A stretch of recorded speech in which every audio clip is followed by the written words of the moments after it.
Inscreva-se agora no canal Bastidores do Mengão Notícias. Ative o sininho e deixe sua opinião nos comentários.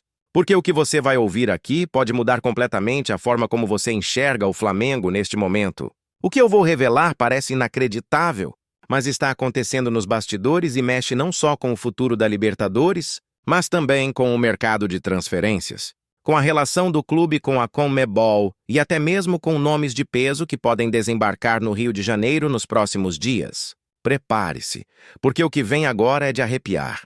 Existe uma suspeita crescente de que o Flamengo está no centro de um jogo político gigantesco, e os erros de arbitragem no duelo contra o Estudiantes podem ter sido apenas a ponta do iceberg de uma trama muito maior. Na última quinta-feira, quando o rubro-negro encarou o Estudiantes pela Libertadores, a sensação foi clara. Algo estava errado.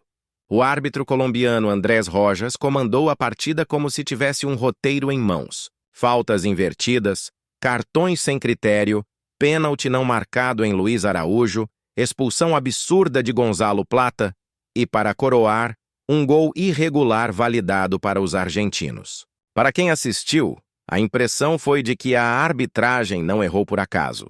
Parecia haver uma intenção por trás de cada decisão. E não foi só a torcida que percebeu. A diretoria do Flamengo entrou em ação imediatamente, exigindo respostas da Conmebol e questionando a lisura do torneio. Mas aqui começa a reviravolta que poucos sabem.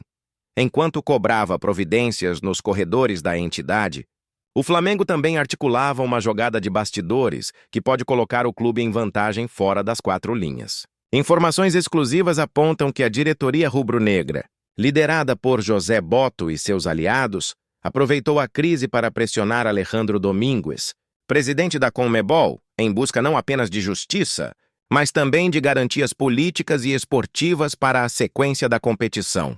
A postura dura do Flamengo, em vez de gerar isolamento, abriu uma brecha para negociações que envolvem, desde mudanças no quadro de árbitros até a possibilidade de abrir espaço para contratações estratégicas, com aval da própria entidade. E é exatamente aqui que o nome de Lautaro Rivero, zagueiro promissor do River Plate, entra em cena. A notícia que vazou na imprensa argentina parecia simples. O Flamengo estaria interessado no jogador. Mas o que ninguém contou até agora é que essa sondagem não aconteceu por acaso. Rivero se tornou alvo prioritário em uma lista que começou a ser elaborada justamente depois da polêmica com a arbitragem. A lógica da diretoria é clara: transformar o momento de crise em oportunidade, mostrando que o Flamengo não apenas reage, mas contra-ataca com força. A estratégia vai além. O clube está de olho também em John Arias, o colombiano que brilhou no Fluminense e que hoje enfrenta dificuldades para se firmar no Wolverhampton. Alguns conselheiros influentes acreditam que Arias pode ser o fator psicológico perfeito. Contratar um jogador com grande identificação com o rival seria um recado direto para mostrar quem manda no futebol brasileiro. Só que os obstáculos são enormes, já que Arias ainda tem mercado na Europa e sua ligação com o Fluminense poderia gerar uma tempestade de repercussões no Rio. Ainda assim, o interesse existe e já movimenta os bastidores. E enquanto o torcedor discute escalações e resultados, há quem garanta que o Flamengo sabe de informações confidenciais sobre a arbitragem sul-americana.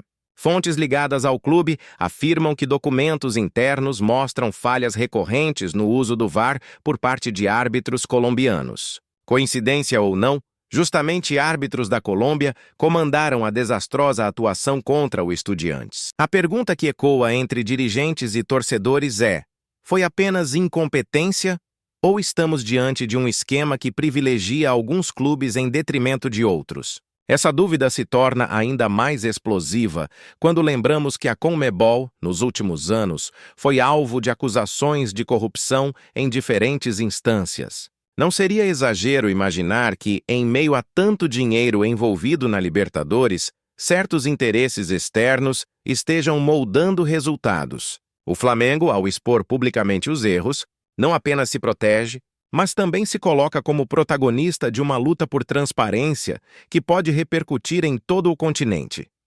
O mais curioso é que essa movimentação acontece no exato momento em que nomes importantes do elenco, como Léo Ortiz, podem deixar o clube rumo ao futebol europeu. Isso abre uma janela ainda maior para reforços.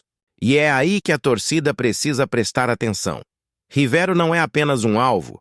Ele pode ser parte de uma negociação muito mais ampla, onde o Flamengo se fortalece dentro e fora de campo, ao mesmo tempo em que pressiona a CONMEBOL. Imagine o impacto. De um lado, o clube denunciando abertamente a arbitragem e pedindo o afastamento de quem errou. Do outro, articulando contratações de jogadores-chave de rivais históricos, como River Plate e Fluminense. É quase como se o Flamengo dissesse ao continente: vocês podem tentar nos derrubar nos bastidores, mas dentro e fora do campo, nós vamos responder com ainda mais força. E é exatamente essa narrativa que a diretoria deseja construir. A expulsão injusta de Gonzalo Plata, por exemplo, se tornou uma bandeira. O clube já prepara um recurso para reverter a decisão e promete ir até o fim, custe o que custar.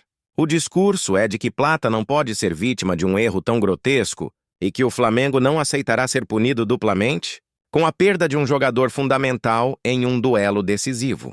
Mas o que poucos sabem é que, internamente, essa luta contra a arbitragem também serve como um escudo. Enquanto a imprensa fala do escândalo, a diretoria ganha tempo para costurar negociações de mercado e reposicionar o elenco. Fontes internas afirmam que pelo menos 2 reforços estão sendo tratados como cartas na manga para o fim do ano, e que a diretoria trabalha em silêncio para surpreender. O torcedor pode até achar que tudo isso é exagero, mas basta observar o que está acontecendo. Em menos de uma semana, o Flamengo se tornou protagonista em 2 frentes diferentes, denunciando arbitragens suspeitas na Libertadores e surgindo como possível destino de promessas internacionais. Coincidência? Ou estamos diante de uma operação cuidadosamente planejada para transformar crise em poder? E se você acha que a história termina aqui, está enganado. Existe quem garanta que reuniões secretas já foram realizadas entre representantes do Flamengo e pessoas próximas a Alejandro Domingues. Nessas conversas, o tom foi claro. O rubro-negro exige respeito e quer garantias de que episódios como o de quinta-feira não voltarão a acontecer. E mais, o clube teria deixado claro que, caso continue sendo alvo de arbitragens desastrosas, não hesitará em expor publicamente cada detalhe que vier à tona, custe o que custar.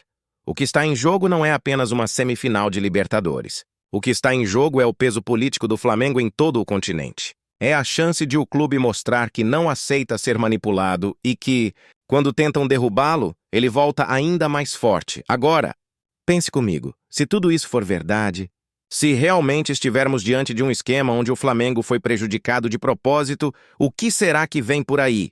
Será que a CONMEBOL vai ceder à pressão? Será que veremos mudanças drásticas no quadro de árbitros? Ou será que o rubro-negro está prestes a entrar em rota de colisão com o poder mais alto do futebol sul-americano?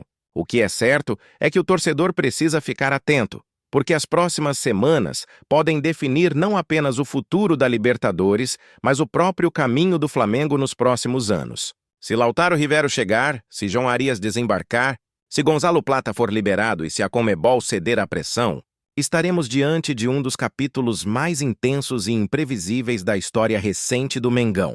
Inscreva-se agora no canal Bastidores do Mengão Notícias. Ative as notificações e deixe seu comentário aqui embaixo. Você acredita que o Flamengo está sendo vítima de um esquema? Ou acha que tudo não passa de erro humano? O debate está aberto, mas uma coisa é certa. O que revelamos aqui é apenas o começo de uma história que pode abalar os alicerces do futebol sul-americano.